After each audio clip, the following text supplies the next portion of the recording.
The message came at 14:32 Greenwich Mean Time on a Tuesday that would change everything. Admiral Sarah Chen was drinking her third cup of coffee when the quantum relay station on Luna began screaming alerts across every screen in the command center.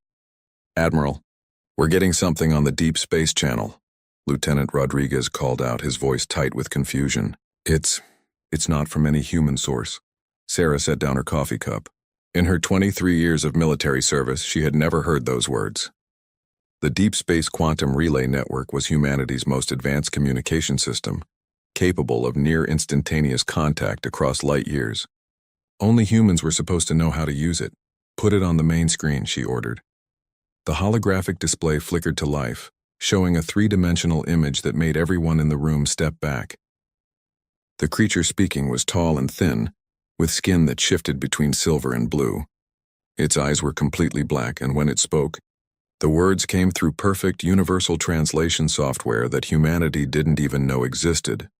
"To the dominant species of the third planet from the star you call Sol," the alien began, its voice carrying an authority that had commanded galaxies. "I am High Arbiter HFY of the Hegemony Council. You will listen carefully, as this message will be sent only once." Sarah felt her blood turn cold. Around the command center, officers stopped what they were doing and stared at the impossible sight of humanity's first contact with alien life. The alien continued without emotion. "Your species has reached a level of development that requires integration into the hegemony. This is not a negotiation. This is not a choice. This is a statement of fact that has been delivered to 3,417 species before you." The display changed, showing images that made Sarah's stomach clench. Massive ships that looked more like living creatures than machines floated through space. Planets burned under weapons that turned matter itself against the world it came from. Cities of crystal and metal crumbled as their inhabitants fled in terror. "The hegemony has existed for 12 million of your years," HFY said. "We have brought order to chaos, civilization to barbarism, and peace to war across this galaxy. Your species will submit to our authority, dismantle all military forces, and accept classification as a client species under hegemony protection." Sarah's hands clenched into fists. Client species. The words tasted like poison in her mind. "You have 72 of your hours to signal your complete surrender," the alien continued. "Transmit your acceptance on this same frequency. Any delay will be considered an act of hostility. Any resistance will be met with total elimination, as was demonstrated with the Vexhai." The screen showed a planet that had once been blue and green like Earth. Now it was a ball of glass, perfectly smooth, reflecting starlight like a marble. Sarah could see the shapes of continents beneath the surface, frozen forever in crystal. "Their crime was refusing our generous offer of integration," HFY explained without any trace of regret. "They believed their crystalline technology made them superior to the hegemony. They were wrong. Do not make their mistake." The message ended with coordinates showing massive ships already moving toward the outer edge of the solar system. According to the data, they would arrive in exactly 72 hours. Silence filled the Luna Command Center for exactly 10 seconds. Then every communication device in the room began ringing at once as news of the transmission spread across Earth's military networks. "Sir," Lieutenant Rodriguez said, his voice barely steady, "Earth Command is requesting immediate contact. So is the United Nations, and the Mars colonies, and the Belt Mining Consortium, and—" He stopped, overwhelmed by the flood of incoming calls.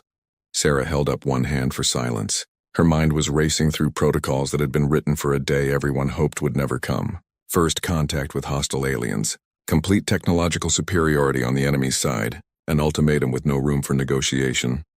"Rodriguez, send a priority alpha message to all commands," she said, surprised by how calm her own voice sounded. "Tell them to implement protocol blackout immediately. No questions, no delays. Full implementation within the hour."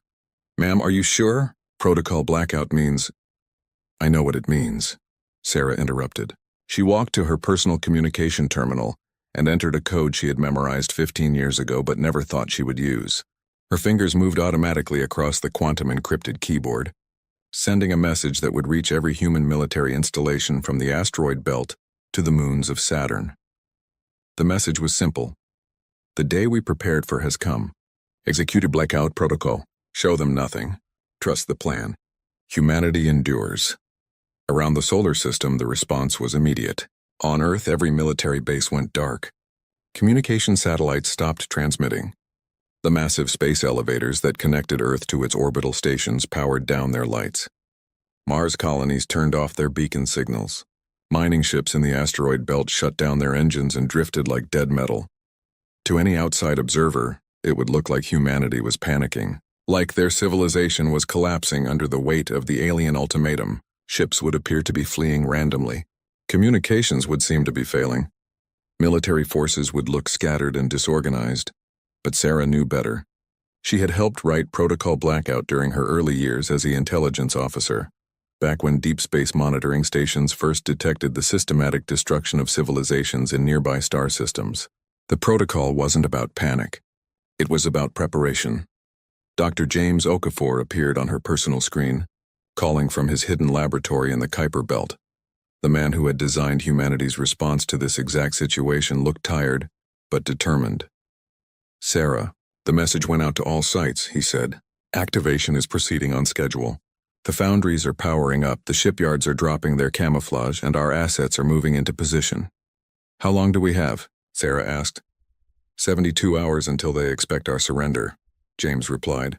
"But our scouts show their advance forces will be in position to attack in 60 hours. "They're not taking any chances," Sarah nodded. "The aliens thought they were dealing with another primitive species that would crumble under pressure. They had no idea that humanity had been preparing for this moment for decades. Every mining operation in the outer system had been designed with dual purposes. Every commercial space station had hidden weapons. Every seemingly random asteroid had been hollowed out and converted into something the aliens wouldn't see coming." "James, are we really ready for this?" Sarah asked quietly. The scientist was quiet for a moment. When he spoke, his voice carried the weight of humanity's future. "Sarah, they've conquered 3,000 worlds using the same formula. Overwhelming force, a surrender deadline, and the promise of mercy for those who submit immediately. It's worked every time because every species they've faced has been alone." He paused, looking directly into the camera. "But they've never faced humans. They've never faced a species that spent 10,000 years perfecting the art of war against itself. They expect us to kneel." Sarah felt a cold smile cross her face. "What are we going to give them instead?" "We're going to give them the Black Armada," James said. "And we're going to teach them that some species don't kneel. Some species fight." The communication ended, leaving Sarah alone with the weight of command and the knowledge that humanity's greatest test was about to begin. Outside the windows of Luna Command, Earth hung in space like a blue jewel, peaceful and beautiful. In 60 hours, that peace would end forever. Captain Thexmol of the Hegemony scout ship. Inevitable Truth watched the human homeworld through his ship's advanced sensors and felt satisfaction flow through his gill slits. The primitive planet below was reacting exactly as expected. "Report," he commanded his sensor operator. A young Kethai whose scale still showed the bright colors of inexperience. "The electromagnetic signature from the third planet has decreased by 78%, the operator reported. "Their communication networks appear to be failing. We're detecting scattered transmissions that suggest widespread panic among the population centers." Thexmol's tentacles curled in amusement. 3,000 worlds, and they all responded the same way. First came disbelief, then panic, then the desperate scrambling of a species realizing they were completely outmatched. The humans were following the pattern perfectly. "Any sign of military organization?" he asked. "Negative, Captain. Their orbital installations have gone dark. We're tracking multiple ships fleeing toward the outer system, but their movements appear random and uncoordinated. Standard retreat behavior from a species in collapse." Through the viewport, Thexamol could see the first elements of the Hegemony fleet approaching the edge of the human star system. 12 bioships, each one grown rather than built, their living hulls pulsing with the soft light of contained power. The smallest of them was larger than anything the humans had ever constructed.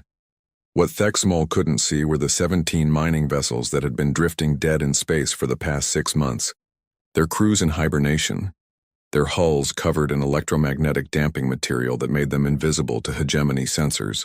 As the alien scout ships took their positions, human eyes watched from inside those hollow asteroids, recording every detail of Hegemony technology and tactics. Deep in the Kuiper Belt, Dr. James Okafor stood in what looked like a standard research station, studying ice formation on distant comets. The facility's public records showed it as a small scientific outpost with a crew of 12. The reality was different. "Bring the foundries online," James ordered. The asteroid around him shuddered as massive machinery came to life for the first time. What had appeared to be a natural chunk of ice and rock was actually a hollowed-out shell containing one of the most advanced manufacturing facilities humanity had ever built. Similar installations throughout the outer system began their activation sequences, dropping their camouflage and revealing their true nature. The Darwin station had supposedly been studying Jupiter's moons for the past 8 years. Dr. Elena Vasquez had published dozens of papers on atmospheric composition and magnetic field interactions.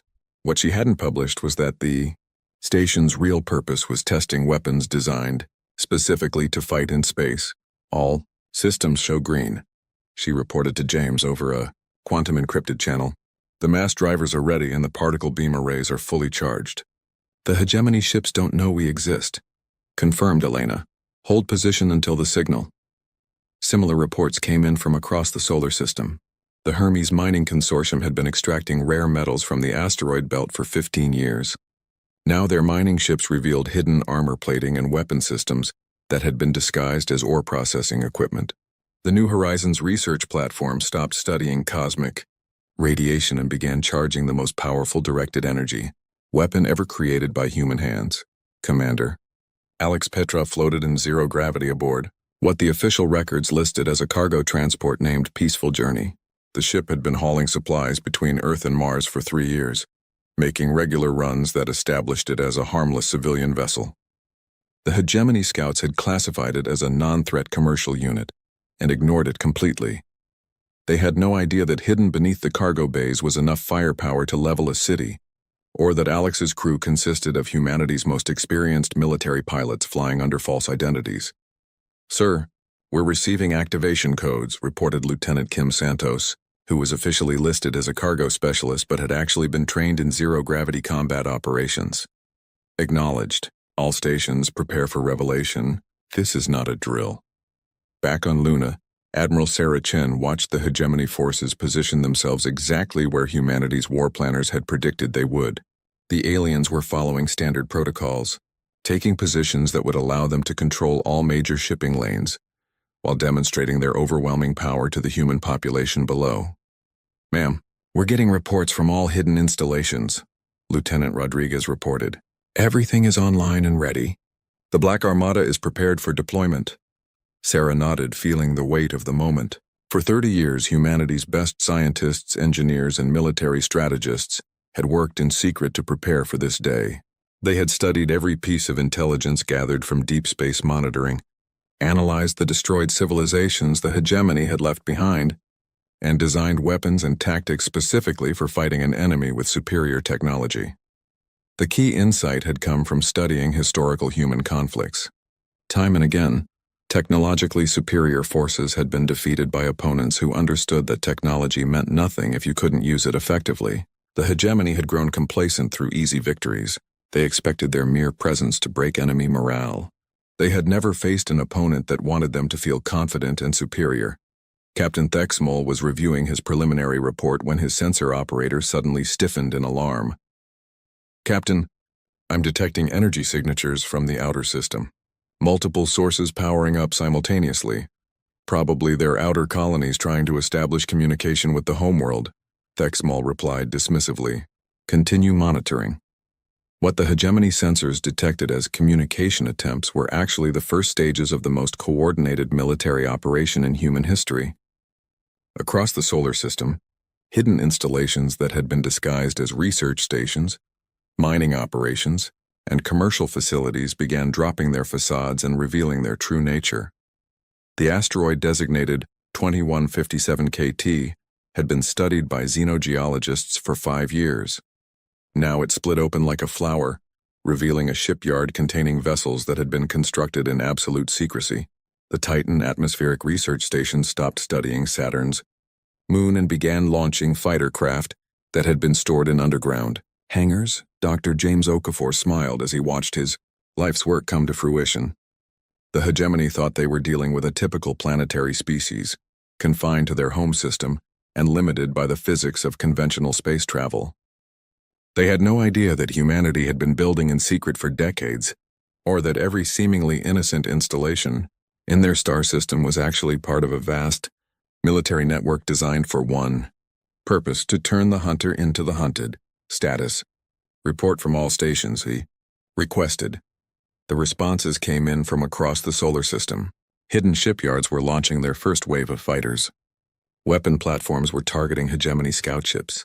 Most importantly, the trap was ready to spring. All stations report. Ready, James announced to Admiral Chen. The Black Armada is fully deployed and awaiting orders. Sarah looked at the tactical display showing hegemony forces, confident in their superior position, completely unaware that they were surrounded by an enemy they couldn't detect. In 12 hours, the aliens would expect humanity's surrender message. Instead, they were going to discover that some species don't surrender. Some species fight back, and some species have been preparing for war since the day they first learned they weren't alone in the universe. The 72-hour deadline passed at exactly 14:32, Greenwich Mean Time. Captain Thexamol waited on the bridge of inevitable truth, his tentacles drumming against his command chair in anticipation. The human homeworld hung before them, silent and dark. No surrender transmission had come. No plea for mercy. No desperate attempt at negotiation. Standard pattern, he announced to his fleet. They've chosen elimination over integration. Begin the approach to the inner system. We'll glass their homeworld and move on to the next sector. The 12 hegemony bioships began their advance, their living hulls pulsing with contained energy. Each vessel was a work of art, grown over centuries and guided by technology that had conquered a galaxy. Their weapons could crack planets. Their shields could deflect any known force. They moved with the confidence of beings who had never lost a battle. That confidence lasted exactly 47 minutes. The attack began from everywhere at once. What the hegemony had dismissed as dead asteroids suddenly erupted with engine fire. Space itself seemed to come alive as camouflaged human vessels dropped their stealth fields and revealed their true nature. The mining ship Prospector's Dream shed its disguise to become the heavy cruiser Retribution. The research platform Deep Space Explorer unfolded weapon arrays that had been hidden inside false scientific equipment. Commander Alex Petrov's voice cut across the tactical frequency. All units. This is Blackbird Leader. Execute Thunder Run. Show these aliens what happens when they threaten Earth. His ship, the former cargo transport Peaceful Journey, revealed its true identity as the stealth destroyer Shadowstrike. Along with 17 other vessels that had been masquerading as civilian craft, Alex's squadron struck the hegemony formation from behind, their weapons charging faster than the aliens thought possible. Captain Thexamol stared at his displays in horror as his sensors registered contacts that shouldn't exist. "Where did these ships come from?" he demanded. Our scans showed no military presence. His sensor operator's scales had turned white with shock. "Captain, we're detecting massive energy signatures throughout the system. Ships are appearing from everywhere. It's like they were hiding inside the asteroids themselves. They had been. For months, human crews had lived inside hollowed-out rocks, their ships powered down and their life support systems running on minimal power.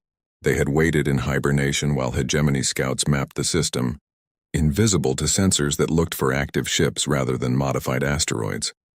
The first hegemony bioship to die was the Living Harmony, struck by a coordinated strike from 6 human vessels. The aliens' energy shields, designed to deflect energy weapons, proved useless against solid projectiles accelerated to relativistic speeds. Kinetic kill vehicles, basically telephone poles made of depleted uranium and accelerated to a significant fraction of light speed, punched through the bioship's hull like bullets through paper. "Impossible," Thexmal screamed as he watched Living Harmony break apart. "Their technology is primitive. Their weapons shouldn't be able to penetrate our shields." What he didn't understand was that humans had been studying hegemony technology for decades through deep space observation. They knew exactly how alien shields worked, and they had designed their weapons specifically to defeat them.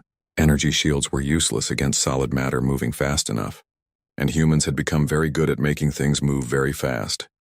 Dr. Elena Vasquez watched from her hidden platform near Jupiter as the Darwin station revealed its true nature. What had appeared to be a small research facility unfolded into a weapons platform, larger than some hegemony ships.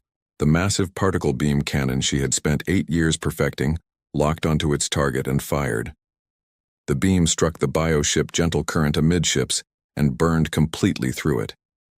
The alien vessel, designed to regenerate from normal weapon damage, simply couldn't heal fast enough to survive having a hole punched through its core systems.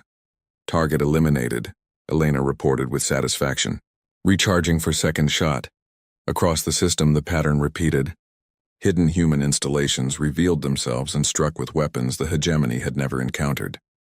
Mass drivers hurled chunks of metal at incredible speeds. Swarm missiles that learned from each impact adapted to alien countermeasures. Most devastating of all were the hunter-killer drones that pursued wounded hegemony ships across the system, refusing to let them escape or regroup. Captain Maria Volkov led the first wave of human fighters launched from the secret shipyards. Her squadron of 30 ships had been built specifically for this moment, designed to be fast, maneuverable, and lethal. Unlike the elegant bioships with their curved lines and bioluminescent displays, human fighters were angular, dark, and built for only one purpose: killing things in space. Target the command ship, she ordered her pilots. Cut off the head and the body dies. Her fighters swarmed inevitable truth like angry wasps, too small for the bioship's main weapons to target effectively, but large enough to carry devastating missiles. They struck the hegemony flagship from every angle, their attacks coordinated with inhuman precision. Thexmal felt his ship shudder under the impact of human weapons. Alarms screamed throughout the bridge as systems he had thought invulnerable began failing. "Damage report," he demanded. "Hull breaches on 7 decks," his damage control officer reported, terror clear in his voice. "The humans are using some kind of adaptive weapon system. Our regeneration protocols can't keep up with the damage rate. How is this possible? They're supposed to be a primitive species." What Thexmal didn't understand was that humans were primitive in some ways. They hadn't developed bioships or energy shields or faster-than-light communication. But they had developed something the hegemony had forgotten. During 12 million years of easy victories, the ability to kill efficiently. Every human weapon had been designed by beings who had spent 10,000 years perfecting the art of war against their own species. They understood tactics, strategy, and most importantly, the psychology of their enemies. They had studied how the hegemony fought, identified their weaknesses, and built an entire military doctrine around exploiting those weaknesses. The bioship Eternal Peace tried to flee toward the edge of the system, its living hull damaged beyond its ability to heal. It didn't make it. Commander Sarah Kim's heavy cruiser Vengeance pursued it across 2 million kilometers, matching every evasive maneuver and slowly closing the distance. When the hegemony ship finally ran out of power, Sarah's crew boarded it and captured the survivors. "We need prisoners for intelligence," she reported to Admiral Chen, "and we need their technology." This was something else the hegemony had never encountered. Previous enemies had fought defensively, trying to protect their homeworlds until they could negotiate surrender. Humans hunted. They pursued damaged ships. They boarded enemy vessels not to rescue survivors, but to capture technology and interrogate prisoners. Admiral Sarah Chen watched the battle from Luna Command, coordinating the attack with cold precision. The tactical display showed hegemony forces scattered and demoralized, their formation broken by attacks from directions they hadn't known existed. "Status report," she requested.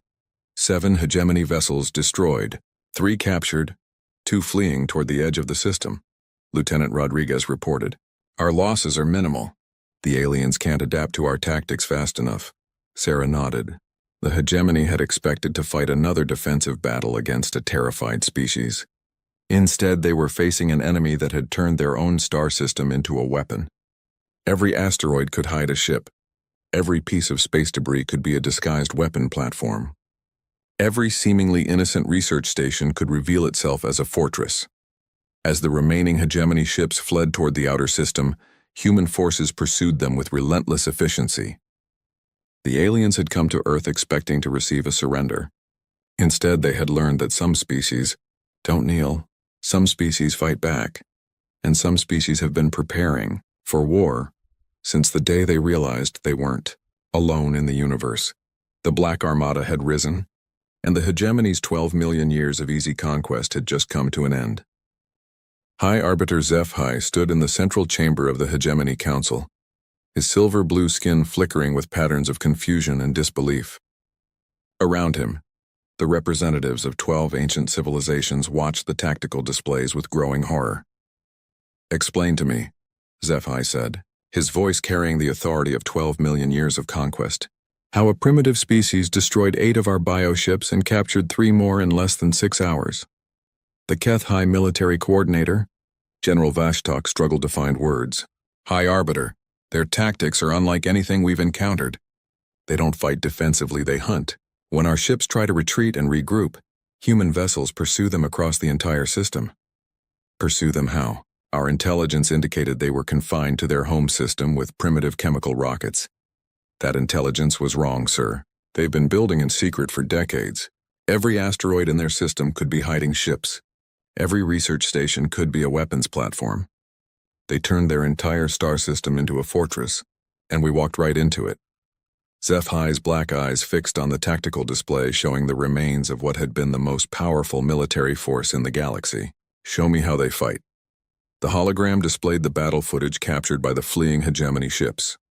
HFY watched human vessels emerge from what had appeared to be dead space, their movements coordinated with machine-like precision. Unlike the graceful bioships that danced through space like living creatures, human vessels moved like predators, angular and purpose-built for killing. "They use kinetic weapons," General Vashtok explained. "Solid projectiles accelerated to relativistic speeds. Our energy shields are useless against them. And when we tried to retreat, they followed. Human ships pursued our damaged vessels across millions of kilometers. When the Eternal Peace ran out of power, they boarded it and captured the crew, not for rescue, High Arbiter, for interrogation." HFY felt something he hadn't experienced in his 3,000-year lifespan: fear. "What do they want with our technology?" "To learn how to kill us more efficiently, sir." Meanwhile, in the wreckage-strewn space around Earth, the Black Armada was doing exactly that. Commander Alex Petrov floated in the command center of the captured bioship Gentle Current. Watching human technicians strip away alien technology with ruthless efficiency. "Report," he ordered. Dr. Lisa Chen, the xenotechnology specialist, looked up from where she was studying a piece of hegemony equipment that still pulsed with bioluminescent patterns. "Their ships are incredible, Commander. Self-healing hulls, quantum-entangled communication systems, weapons that can crack planets. But they have a critical weakness, which is arrogance. Their entire military doctrine is based on overwhelming technological superiority. They've never had to develop real tactics because they've never faced effective resistance. Their ships are powerful, but they're predictable." Alex nodded. That predictability had been humanity's greatest advantage. The hegemony fought the same way against every enemy. Approach the system, demonstrate overwhelming force, accept surrender or destroy the planet. They had used the same tactics for 12 million years because those tactics had always worked. But humans were different. Humans had spent 10,000 years fighting other humans, beings just as intelligent and resourceful as themselves. They understood deception, misdirection, and most importantly, they understood that any enemy could be defeated if you were willing to pay the price. Captain Maria Volkov's fighter squadron was demonstrating that principle in the asteroid belt, where the last 2 hegemony bioships were trying to hide among the floating rocks. The aliens thought they could use the asteroids for cover, the same way they had hidden among gas clouds and debris fields in previous campaigns. They hadn't counted on the fact that humans had been living and working in the asteroid belt for decades. Every rock was mapped. Every gravitational current was charted. What looked like random space debris to the hegemony was actually a carefully controlled environment where humans held every advantage. "Blackbird Squadron. This is Hawk Leader," Maria announced over the tactical frequency. "Target bearing 27 Mark 8 is hiding behind asteroid designation Romeo 7. But Romeo 7 isn't natural. It's been hollowed out and converted to a weapons platform.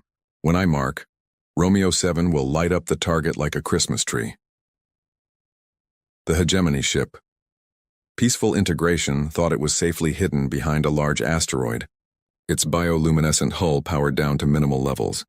The ship's captain, HFY, was reporting to his superiors that they had found a secure position to await rescue. He was still transmitting when the asteroid suddenly blazed with weapon fire.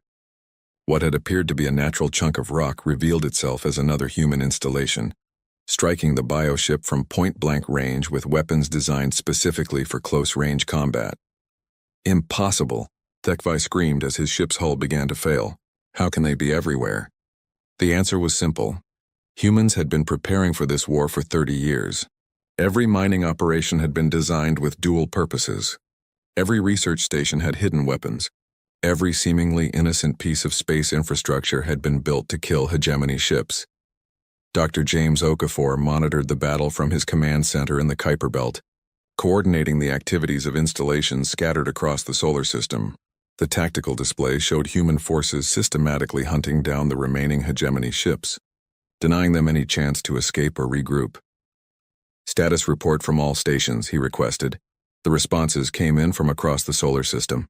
Human forces had taken control of every major shipping lane. Captured hegemony technology was being analyzed and reverse-engineered at hidden research facilities. Most importantly, the quantum communication equipment from the captured ships was being used to monitor hegemony military communications. Dr. Okafor, reported his intelligence officer, were intercepting communications from the Hegemony Council. They're sending reinforcements. 3 full battle fleets, over 100 ships. James smiled coldly. Let them come. We'll be ready. The preparation was already beginning. Human shipyards that had been disguised as mining operations were working around the clock to produce more vessels. The captured hegemony technology was being integrated into new weapon systems. Most importantly, human forces were learning to think like their enemies. Admiral Sarah Chen received the intelligence report on Luna and immediately began planning humanity's next move. The hegemony thought they were dealing with a defensive species that would try to protect their homeworld. They had no idea that humans were already planning to take the war to enemy territory. Rodriguez, prepare a transmission to all commands, she ordered. We're going to do something the hegemony has never seen before. We're going to attack them, ma'am. For 12 million years, the hegemony has fought the same war over and over. They show up, demand surrender, and either accept submission or destroy the planet. They've never had to defend their own territory because no one has ever been able to strike back. Sarah turned to look at the tactical display showing human forces scattered throughout the solar system, no longer hiding but actively hunting the remnants of the hegemony fleet. That's about to change. We're not going to wait for them to bring more ships to Earth. We're going to follow their survivors home and show them what it feels like to be hunted. The last hegemony bioship in the solar system, the Eternal Wisdom, was running for the edge of the system at maximum speed, its crew desperate to reach the jump point and escape to hegemony space. They almost made it. Commander Sarah Kim's heavy cruiser Vengeance caught them just as they reached the heliopause, the boundary between the solar system and interstellar space.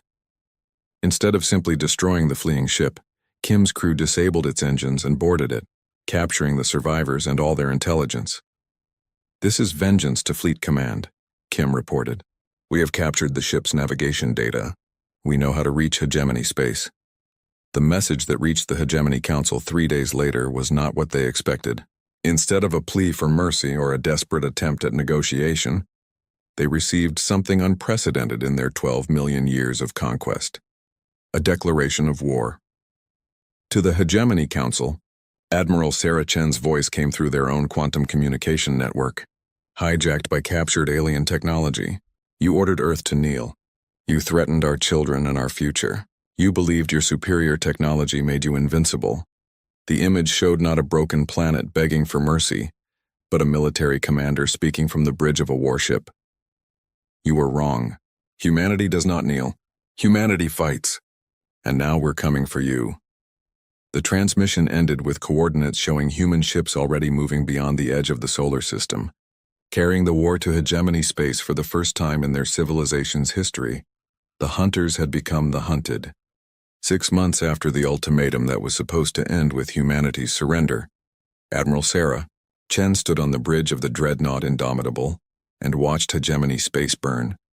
The massive human warship hung in the void above what had once been the hegemony's most important military depot, a space station the size of a small moon that had coordinated the conquest of 1,000 worlds. Now it was an expanding cloud of debris, destroyed by weapons the aliens still didn't understand. Status report, Sarah requested. Commander Alex Petrov, now promoted to her tactical coordinator, studied the holographic displays showing the positions of human forces throughout the sector. Hegemony Depot 7 is completely destroyed. Their local defense fleet has been eliminated. We've captured 3 more bioships and their crews. Most importantly, we've captured their communication arrays. Sarah nodded with satisfaction. The communication arrays were the key to everything. For the first time in 12 million years, the hegemony was learning what it felt like to have their own technology used against them. Human forces were using captured quantum communication equipment to intercept alien military transmissions, coordinate false information campaigns, and most devastatingly, broadcast messages that were shattering the hegemony's carefully maintained image of invincibility. "Show me the intelligence reports," Sarah ordered. The holographic display changed to show a map of hegemony space, with dozens of star systems marked in different colors. Red indicated systems under hegemony control. Blue showed systems where human forces were operating. But most interesting were the yellow markers, indicating something unprecedented: rebellion. Dr. James Okafor appeared on the communication screen, calling from the captured hegemony research facility he was now using as his base of operations. "Sarah, the psychological warfare campaign is working better than we hoped. 17 client species have declared independence from the hegemony in the past month. They're calling themselves the Liberation Alliance. What changed their minds? Us. For 12 million years, the hegemony told their client species that resistance was impossible, that their technology was so advanced that rebellion would only result in complete annihilation. We proved that was a lie. The truth was spreading across the galaxy faster than the hegemony could suppress it. Humanity had done the impossible. They had defeated hegemony forces using inferior technology and superior tactics. More importantly, they had carried the war to hegemony space and won. On the former hegemony world of Kethamar, a young alien named HFY looked up at the night sky where strange new stars blazed with unnatural light. The hegemony officials said they were stellar phenomena, but everyone knew the truth. Those were human ships fighting hegemony forces, and the humans were winning. Are the stories true? HFY asked her elder, an old Kethai whose scales bore the scars of hegemony pacification operations from decades past. Which stories, young one? About the Terrans, about the species that refused to kneel. The elder's gill slits fluttered with what might have been hope. I have heard that when the hegemony came to their system and demanded surrender, the humans sent warships instead. I have heard that they turned space itself into a weapon, that they hunt hegemony bioships across the galaxy like predators pursuing prey. Is it possible? Can the hegemony really be defeated? Before the elder could answer, the night sky lit up with the distinctive blue-white flash of human quantum torpedoes destroying a hegemony patrol ship in orbit. The explosion was visible across the entire continent. A message written in fire across the heavens. Resistance was not only possible, it was happening. Similar scenes were playing out across hundreds of worlds as the news of humanity's victories spread. Species that had submitted to hegemony rule decades or centuries ago were remembering what it felt like to be free. More importantly, they were learning that the supposedly invincible hegemony could be defeated. High Arbiter HFY stood in the emergency session of the Hegemony Council, his silver-blue skin now showing patterns of deep concern. Around him, the representatives of 12 ancient civilizations faced a crisis none of them had ever imagined. Their empire was collapsing, Port. From the front lines, he demanded. General Vashituk's scales had turned completely white with stress. High Arbiter, we've lost contact with Sectors 7 through 12. Human forces have destroyed our communication networks and are systematically eliminating our military installations. Worse, 17 client species have declared independence and are actively supporting human operations. How is this possible? They're a single species from one star system. Yes, sir. But they fight differently than anything we've encountered. They don't try to hold territory or protect specific locations. They strike our supply lines, destroy our communication networks, and disappear before we can respond. When we send ships to hunt them, they ambush our forces using tactics we don't understand. What the hegemony didn't understand was that humans had been preparing for asymmetric warfare for their entire existence. They knew how to fight an enemy with superior resources because they had been doing it to each other for 10,000 years. They understood that technology meant nothing if you couldn't use it effectively, and they had built their entire military doctrine around exploiting that weakness. Captain Maria Volkov demonstrated that principle perfectly as she led her squadron in an attack on the hegemony stronghold at Sigma Draconis. The alien fortress was protected by energy shields that could deflect any known weapon, and defended by bioships that outnumbered her forces 3-1. It didn't matter. Maria's ships didn't attack the fortress directly. Instead, they targeted the asteroid mining operation that supplied the base with raw materials, the communication relay that coordinated its defenses, and the fuel depot that powered its ships. Within 6 hours, the supposedly impregnable fortress was isolated, blinded, and starving. "This is Captain Volkov to Hegemony Fortress Command," she transmitted on an open channel. "You have 1 hour to surrender before we turn your pretty fortress into scrap metal. Your choice." The fortress surrendered without firing a shot. It was the first time in Hegemony history that one of their military installations had capitulated to an enemy force. The psychological impact was devastating. If a Hegemony fortress could surrender, then anything was possible. The news spread across the galaxy, carried by the same quantum communication networks the Hegemony had used to coordinate their empire. Now those networks carried a different message. Humanity was winning, and the age of Hegemony dominance was ending. Admiral Sarah Chen received the final intelligence report as human forces prepared for their most ambitious operation yet, a direct assault on the Hegemony homeworld itself. "Ma'am," Lieutenant Rodriguez reported, "we're receiving surrender offers from 47 Hegemony worlds. They're offering to switch sides and join the Liberation Alliance. And the Hegemony Council? They're in complete disarray. Half of them want to negotiate peace terms. The other half want to use planet-killer weapons against Earth." Sarah smiled coldly. "Let them try. We're not on Earth anymore, it was true." The Black Armada had evolved beyond its original defensive mission.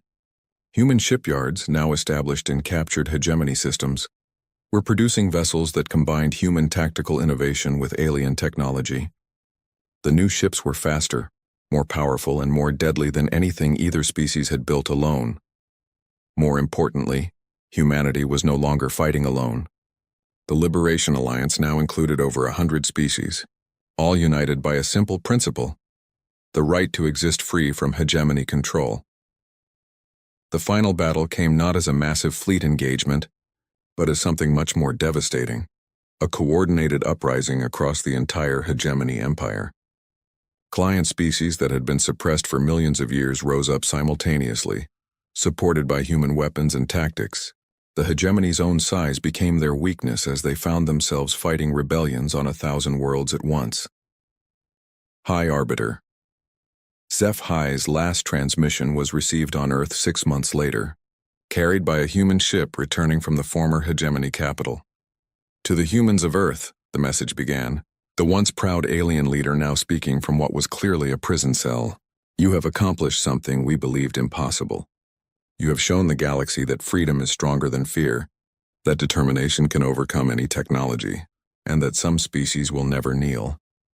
The transmission ended with a simple statement that would be remembered across the galaxy for millennia. "We surrender. Teach us how to be free." Sarah Chen read the message while standing on the observation deck of Luna Command, looking out at the same view of Earth that had watched her species receive the Hegemony's ultimatum over a year ago. The blue planet still hung in space like a jewel, but now it was the capital of a new kind of empire, one built on cooperation rather than conquest, on freedom rather than fear. "Admiral," Lieutenant Rodriguez reported, "we're receiving applications for membership in the Liberation Alliance from over 300 species. They all want to learn human tactics and philosophy." Sarah nodded. The message had been sent and received across the galaxy. When the powerful demanded submission, some species knelt. Others ran. Others hid. Thank you for watching, and comment for next part.